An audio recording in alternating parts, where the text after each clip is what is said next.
రామనామం కంటే కూడా శివనామం గొప్పది. మనం నిరూపిస్తాం. మనకి రాముడికి శివుడికి భేదమే లేదంటే అందరూ మన దేవత. దాని గురించి కాదు, భాషాపరంగా మాట్లాడుకోవాలి కదా. రామ తిరగేయండి. మరా మరా అంటే పిండి మరా, బియ్యం మరా, ఏముంది అర్థం? ఏం లేదు.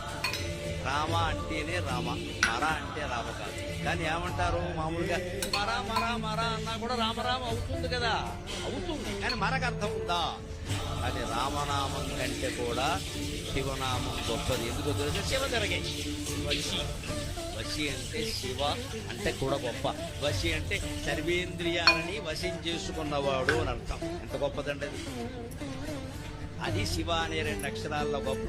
ఇది పరమ మేధావి, ప్రపంచం మొత్తం మీద మేధావైనటువంటి శంకరాచార్య స్వామి మాత్రమే దీన్ని పట్టుకోగలడు, మరొకరు పట్టుకో. ఇది చెప్పింది ఆయన ఒక్కడే, ఇంకెవడు చెప్పలేదు. యావత్ సంస్కృతి తాగింది. శివనామాన్ని తిరగేయండి మీకు శక్తి ఉంటే అన్నది.